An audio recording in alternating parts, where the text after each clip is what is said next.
Au moins 6 Palestiniens tués lors d'un raid israélien en Cisjordanie occupée. Des bombardements ont également eu lieu dans la bande de Gaza, tuant 2 journalistes palestiniens. Des tirs entre l'Ukraine et la Russie s'intensifient ces derniers jours. Des frappes russes ont fait plusieurs morts à Kherson et dans la région de Donetsk.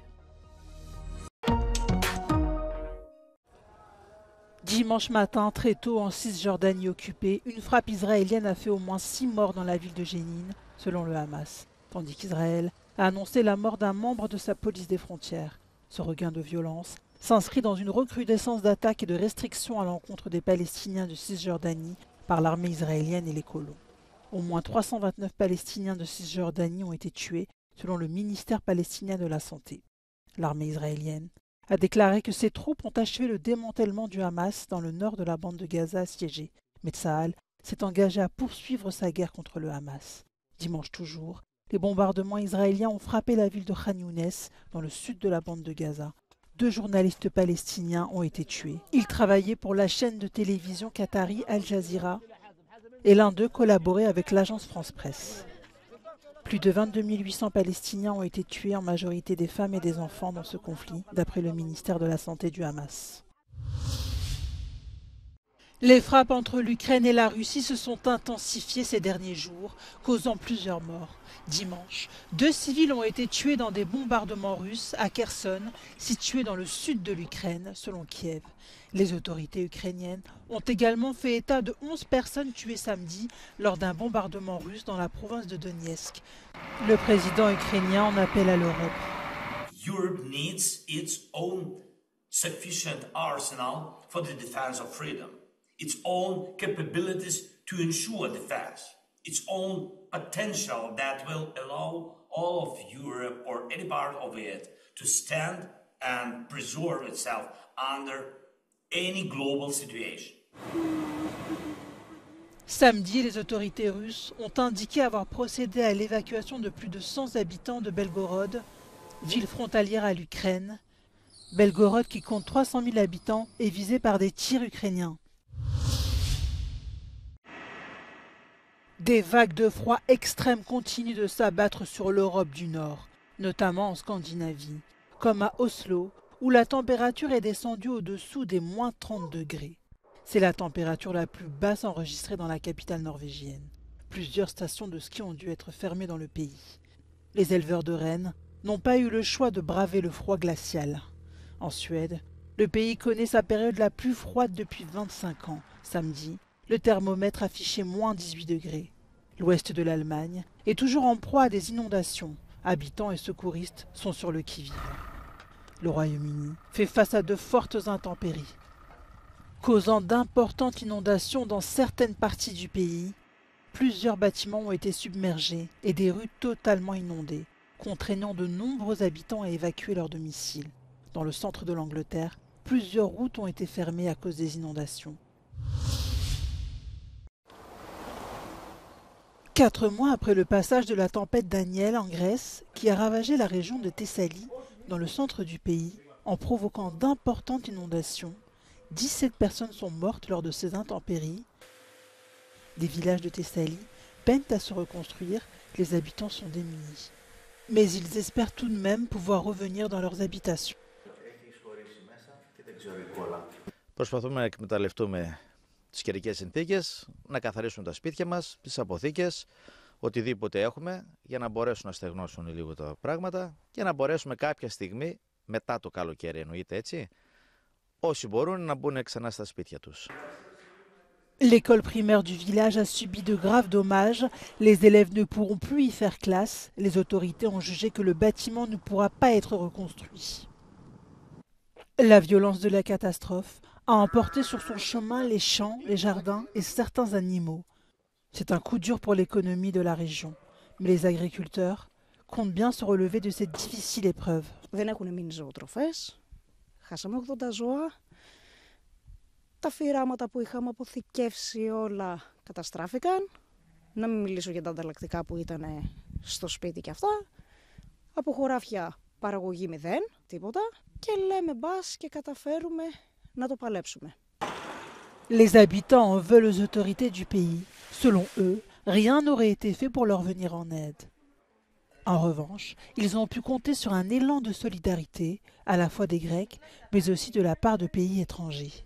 Ευχαριστούμε πολύ τους εθελοντές που μας συγκίνησαν με το ενδιαφέρον. Μας έστειλαν 1002 πράγματα, τα οποία κατανέμουμε ανά οικογένεια. Και έρχεται και παίρνει να πάρουν όλοι εξίσου. Πριν από κάποια χρόνια, οι κάτοικοι της περιοχής ίσως να μην γνώριζαν ακριβώς τι σημαίνει κλιματική αλλαγή ή κλιματική κρίση. Πλέον, έχοντας βιώσει τον πόνο και την απώλεια, ζητούν από την πολιτεία ουσιαστική στήριξη για να ξαναζωντανέψει ο τόπος τους. Ακόμη ζητούν αντιπλημμυρικά έργα, ώστε στην επόμενη μεγάλη κακοκαιρία να μην θρηνήσουν νεκρούς και χαμένες περιουσίες. Από τον Βλοχό Καρδίτσας για το Euronews, Απόστολος Στάικος. Un changement majeur est en train de s'opérer en Europe et selon un expert, les prochaines élections européennes pourraient marquer un tournant pour les forces d'extrême droite dans l'Union. Ces partis sont déjà loin d'être en marge de l'échiquier politique et assument des fonctions gouvernementales seuls ou aux côtés des principaux partis de droite. À l'approche des élections européennes en juin, un analyste d'Europe Elects prédit que le résultat de l'extrême droite pourrait se résumer à la deuxième force politique au Parlement européen.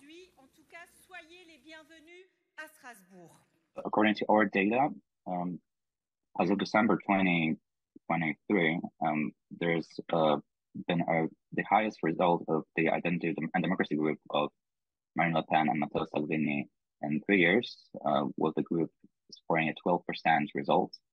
And as of the European Conservatives and Reformists of Prime Minister Meloni or the outgoing Polish government of Law and Justice, that result is around 11%, which means that combined the two, completely disregarding the likelihood of those two forming a group together, which is one of the things that people are discussing, that would be a result of 23%,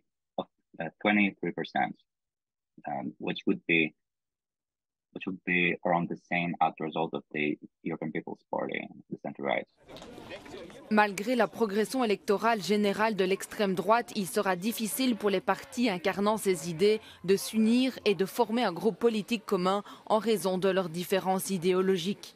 Cela pourrait conduire à une coopération sur des questions spécifiques pour changer le ton et les décisions au niveau européen, ainsi qu'à un mouvement général vers des politiques de droite.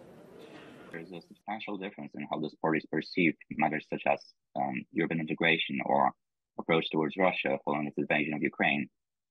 Matters such as immigration, especially, are ones that are quite often the main driving factor as far as people voting for those parties goes.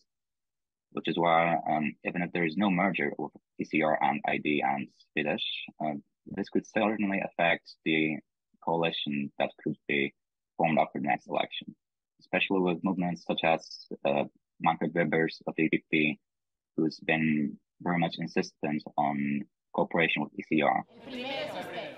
Non seulement les partis sont divisés, mais les États membres le sont aussi. Comme le rappelle l'analyste, le vote pour les élections européennes passe par la perspective nationale qui diffère souvent beaucoup entre les États membres.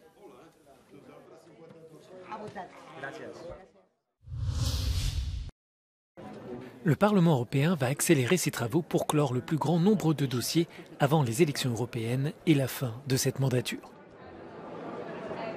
Si le scrutin continental est prévu début juin, les tâches parlementaires prendront fin en avril. Il reste donc 4 mois aux eurodéputés pour voter plus de 140 textes. L'hémicycle veut aussi intensifier les discussions avec le Conseil, l'institution qui représente les États membres, et se dit prêt à ajouter des sessions de vote. Es verdad que va a haber sesiones plenarias aquí en Estrasburgo con muchos temas que votar. Normalmente lo que se puede hacer es añadir sesión de voto, por ejemplo, por la tarde para no votar más de 2 o de 3 horas seguidas, de manera que los diputados guarden la concentración. No se puede estar votando durante horas y horas. Le Parlement européen devra se prononcer sur des textes majeurs comme le nouveau pacte sur la migration et l'asile, la loi sur l'intelligence artificielle ou encore les nouvelles règles budgétaires de l'Union. Certains estiment à Bruxelles que cette course parlementaire s'explique par la perspective de voir l'extrême droite progresser à l'issue des élections européennes, ce qui pourrait représenter un obstacle pour l'adoption de ces propositions. Toutefois, le coprésident des Verts au Parlement voit dans les projets migratoires et environnementaux une tentative dangereuse d'amadouer les formations populistes. There's still many other files on the Green Deal side. There's this infamous Asylum and Migration Pact too, on which there's an agreement that won't solve anything, and that basically follows the footsteps of the radical right, which I think is also a big mistake. I would say,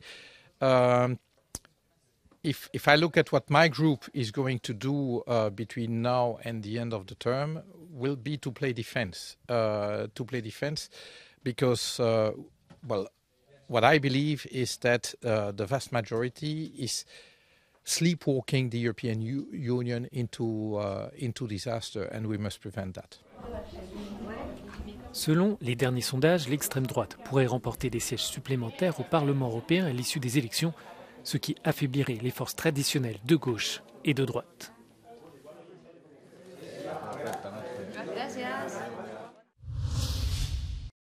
Rafael Nadal, qui a fait son retour au tournoi de Brisbane cette semaine après un an d'absence pour cause de blessure, a décidé dimanche de renoncer à l'Open d'Australie après l'apparition d'une nouvelle blessure.